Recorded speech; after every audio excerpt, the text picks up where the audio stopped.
So, for context, I, 28, female, have been married to my husband Sean, 28, for 2 years. Sean and I dated for 2 years before that, but we've known each other for several years since high school. We didn't start dating until a couple of years after college ended. I met him at a restaurant out of the blue. We exchanged numbers, went out on a few dates, and that's how we got here almost 4 years later. Before me, Sean was dating another girl from high school, Diane. She was a grade below us and had been with Sean since middle school. Him and I weren't exactly close, but we had a lot of common friends back in school, so I saw a lot of him and Diane together. After we graduated high school, I lost touch with him because he went to college in a different state and we didn't see much of each other during that time. When we finally did meet at that restaurant several years later, I ended up asking him about Diane and he told me that they'd broken up a year and a half ago. She'd been the one to dump him because she wanted different things from life and wanted a break to explore the world, but she'd come back to him someday, which just meant that she wanted to be single for a while and see other men without guilt, but wanted to keep Sean around as well as a backup option. So he stayed friends with her after the breakup, but minimized contact with her.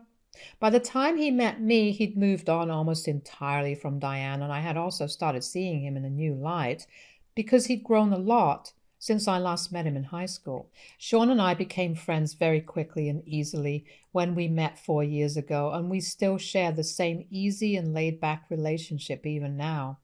He says that that's something he never had with Diane, and she'd always tried to make him chase after her because she believed it made her more attractive. She'd flirt with other guys sometimes and go out with her friends all the time without bothering to speak to him for days, and would never bother to check up on how Sean felt about her behavior. He stayed with her because he was young and stupid, and also because he thought that he needed to make that relationship work, only because they had been together for so long. Another reason was his mother, who was a huge fan of Diane. Diane had met my mother-in-law, Sharon, 49, female, many times while they'd been together, and whenever Diane would visit, Sharon would praise her and act like a totally different person. And if I go by what Sean tells me, Diane used to do the same for Sharon as well, praising her incessantly and acting like a whole other person to impress her. They'd gossip and talk about other people, mostly Sean's other female friends, which he didn't like, and sometimes even Sean's aunts and cousins. Diane is also kind of conventionally beautiful, which meant that Sharon liked her even more. I don't understand why that's a thing, but it is what it is. Sean had told me that even after their breakup, Sharon had continued to invite Diane to family events and holiday dinners. He tried to talk to his mother and get her to stop inviting her, but she claimed that she really liked her, and even though they'd broken up, she and Diane were still friends, so she saw nothing wrong with having her over. They talked almost every other week and were actually good friends, so that continued even after I started dating Sean, and he introduced me to his family. I'd felt very weird about it in the beginning, and I still do. But there's a reason I'd been putting up with it for so long. The first time Sean brought me home to meet his family was for Christmas 4 years ago. We'd been dating for quite some time then, almost 8 months. Diane was also present there, and she was downright horrible to me the entire time. She was picking on my looks, my height, my outfit, my makeup, and whatnot. She was clever enough to make it all sound very humorous, like she was just joking. But Sean knew what she was trying to do and tried to stand up for me. But Sharon shut it down and directly asked me if I had a problem with Diane's jokes, putting me on the spot. I knew that if I said that I wasn't okay with it, they'd make it seem like I was insecure or something and put me down even more. So I decided to put on a strong front and said I don't care instead. It was petty of me, but as soon as I said it, I saw them look surprised and irritated, so I knew that I'd done the right thing. Once Sean and I came back home, he apologized to me for the way Sharon and Diane had behaved and told me that he'd make sure his mom didn't invite Diane anymore. But I'm the one who told him not to do that. I knew the kind of women they were, and I didn't want to lose to them, if you know what I mean. I didn't want them to believe that they'd intimidated me or made me feel insecure because they hadn't. And I felt like I had to prove it, so I explained it to Sean as well. He was surprised by my opinion on this, but he didn't interfere anymore after that day. And so far, every single family gathering that Sharon has hosted, Diane has been there, and every time they behave the same way with me.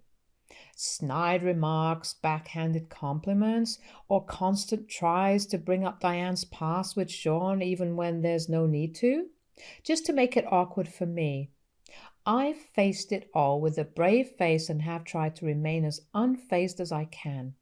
Sharon has even mentioned several times that Diane was the daughter-in-law that she would have preferred and would have been the better fit for Sean as a wife indirectly.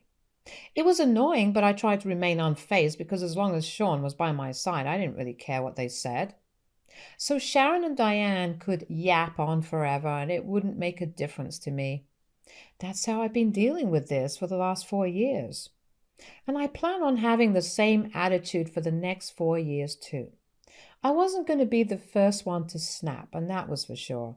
Now, coming to what actually happened and the incident that brought me here.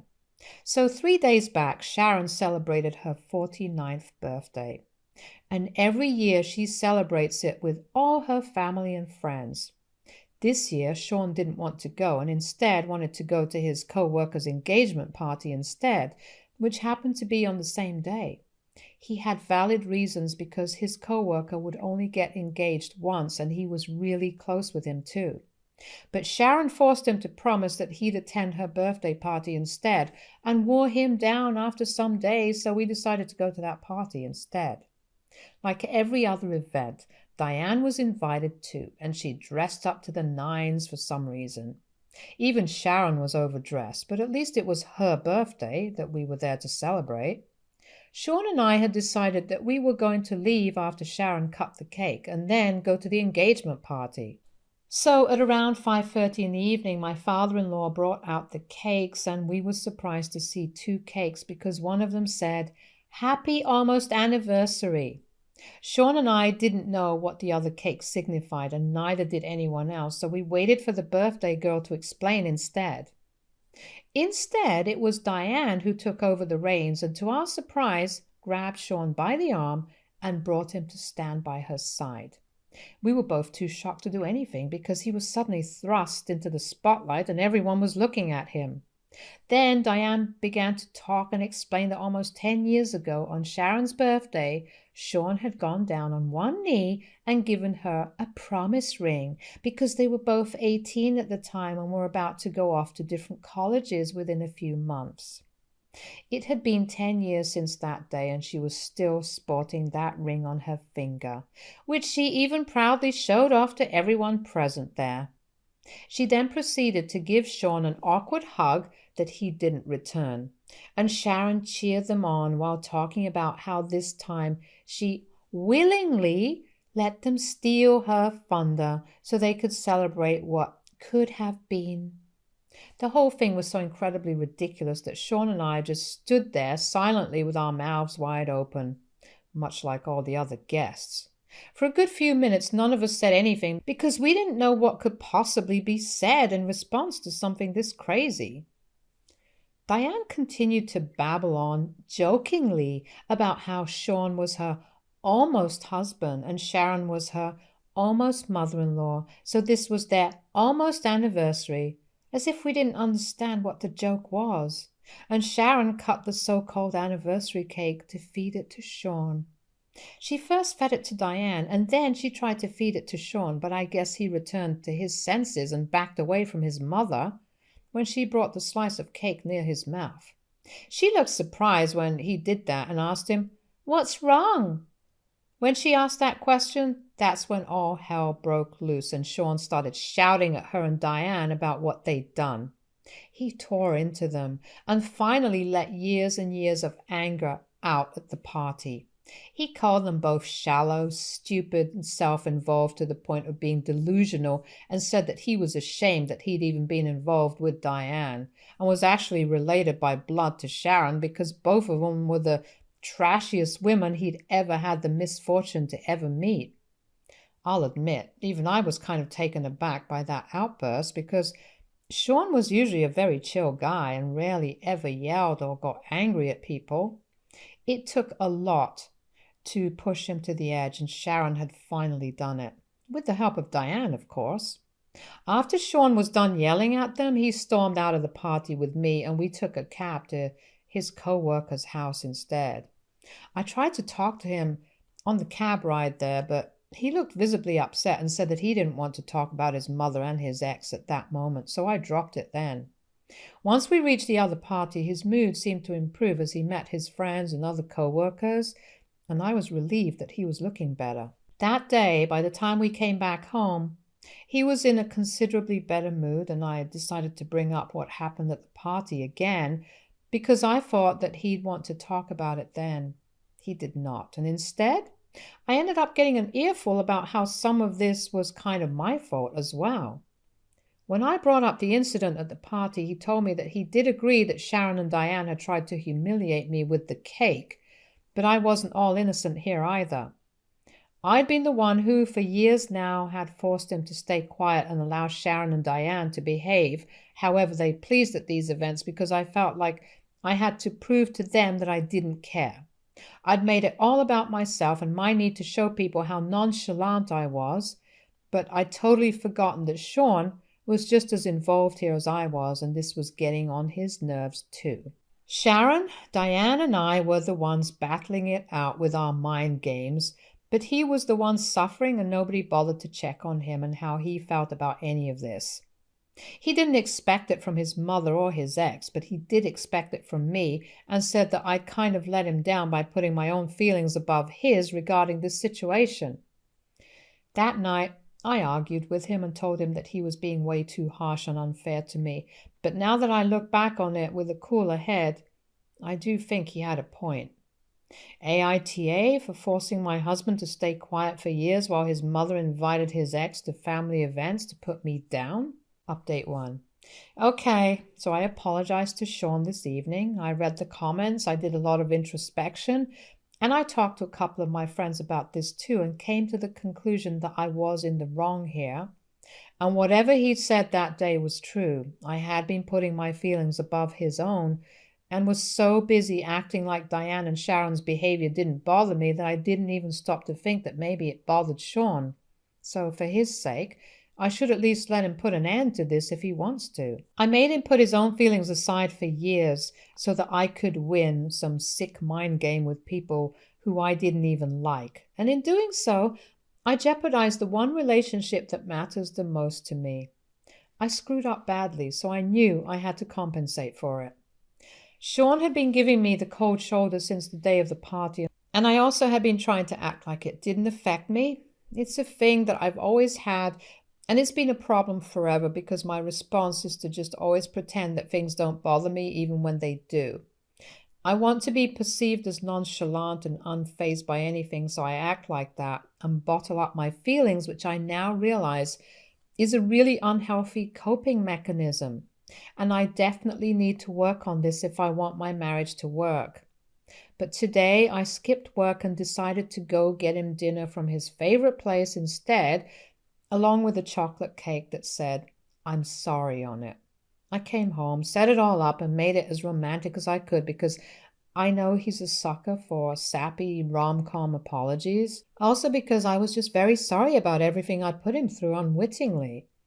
He came back home in the evening after work and was very surprised to see what I'd arranged for him, and he'd forgiven me within 15 minutes of his arrival. We had a teary reconciliation, and I ended up crying because I was so scared that I'd lose him over this when he wasn't speaking to me. We talked things out and everything's better between us now since I acknowledged my screw-up. I explained to him my constant need to be perceived as someone who's chill and laid back. Someone who's nonchalant, basically, for no reason other than it looks cool and I don't want to be vulnerable around people.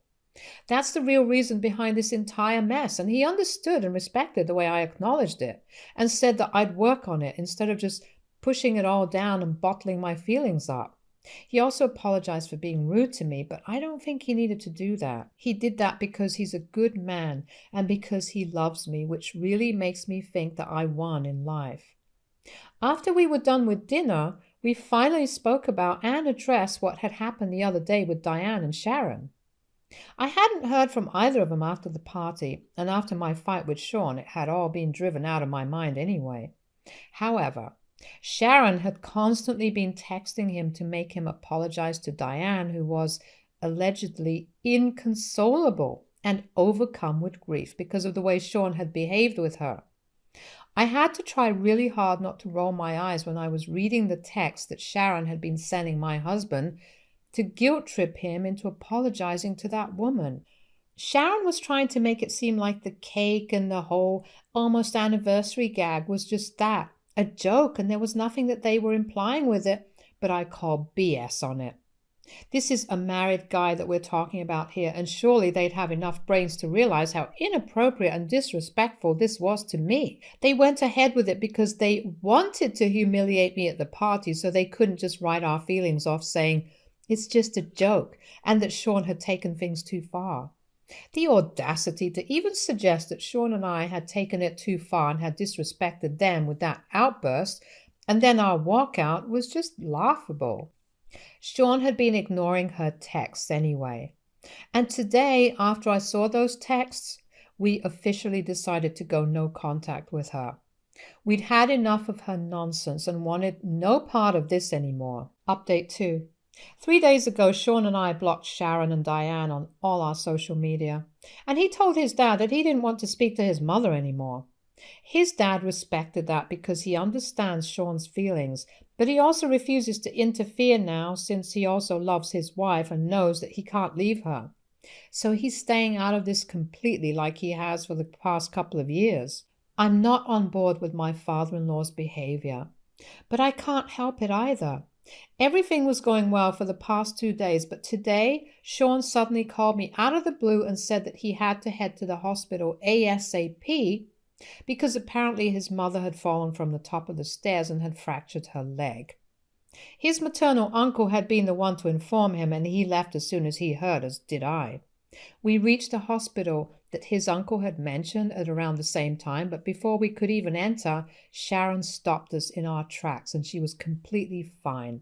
She and Diane had ambushed us in the parking area of the hospital and told us that this was the only way to get Sean's attention because he'd blocked them everywhere. My showing up was something they hadn't accounted for, but they just ignored me and went on talking with Sean completely normally as if they hadn't done anything wrong. Diane tried to explain to him that whatever she'd done at the party had been a prank and she didn't intend to offend him, while Sharon backed her up. Sean heard them out for a while and then told his mom and ex to F off right to their shocked faces and walked away once more with me. When we tried to get into our respective cars, Sharon started screaming at us, but we didn't wait around to hear her out. I'm sure she was cursing us out, but it didn't matter because she lied her way into seeing Sean again, and I couldn't imagine anything more manipulative than that. Sean went back home from the hospital because he was too stressed, but I had to go back to work. While I was at work, I received a text from a number I didn't recognize, and it happened to be Sean's mother. She screamed at me for 15 whole seconds before I managed to disconnect the call. I'd just been caught off guard while working, or else I wouldn't even have answered the call, but she was screaming at me. All I heard was selective swear words at the highest volume. I don't know why she was mad at me because I didn't have anything to do with Sean's behavior. She'd pushed her own son to that extent, not me. Anyway, I blocked her and tried to get on with my day, and finally, when I got back home around 6, I got to speak to Sean. He told me that he'd also blocked the rest of his relatives who were close to his mother, along with his uncle now, because it was clear that she'd go to any lengths to get him to forgive them and talk. That's all we can do right now, because it's not like they're threatening us in any way, and neither are they consistently stalking us or whatever. So a restraining order is out of the question anyway. Sean has talked to his dad and told him about what happened today, but he still refuses to intervene. It's his choice, and Sean loves his dad, so I'm not saying anything right now, but I don't think the way my father-in-law is acting is a great example of being a good father either. The least he can do is at least talk to his wife and stand up for his son. But he refuses to do even that. Sean loves his father, but the man has never once stood up for him when it comes to Sharon. And I've only kept my mouth shut out of respect for their relationship. Or else I'd have a lot to say about how his entire family is just ridiculously stupid people who literally never think of anything except themselves.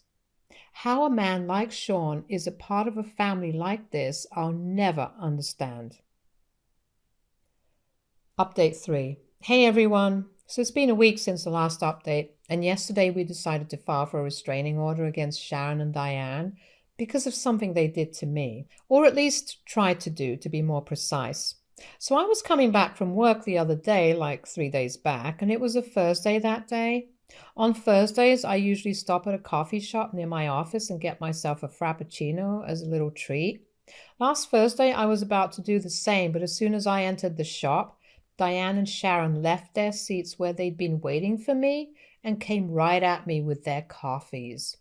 Before I could even react, both of them had splashed me in the face with it. And then Diane even grabbed some of the whipped cream from her cup and dumped it into my hair. I was stunned and just sort of froze on the spot for a while before the baristas rushed to help me clean up a little. They tried their best and made sure to get it all off, so a huge shout out to them for literally abandoning their jobs to help me, and even the other customers who waited patiently while I tried to wipe it all off.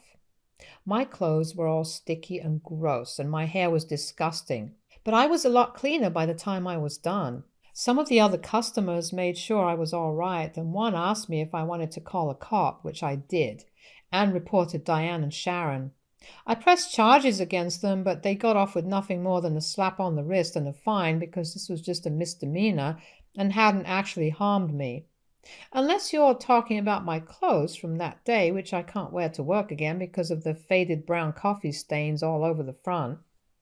Nevertheless, we did press charges, and that went on their record, so that'll help with the case. Sean wanted to take this public and post about this on social media so that more and more people would know and stay away from Diane, and also his mom, but changed his mind when he realized that I just wanted to move on from this without any more discussion. Honestly, that incident kind of shook me up, and it sounds silly, I know, but it did make me think that if things were worse, then it could have easily been something more than just them throwing coffee at my face. They could have seriously hurt me if they wanted to because they knew my routine from my social media and they knew my address, so this could have gone south easily. Sean and I have had a decent financial year, so we'd already been considering moving, and now, after what happened, we definitely will be moving. We'd also been thinking about having babies, and we're going to start trying soon enough. But my in-laws won't ever get to meet my kids. We've cut off my father-in-law as well after he refused to intervene, even after the coffee incident. Sean got into a big fight with him and then cut him off as well. I, for one, am relieved that I won't be seeing or hearing from these people ever again now. Stay tuned for more stories from our girl relationships.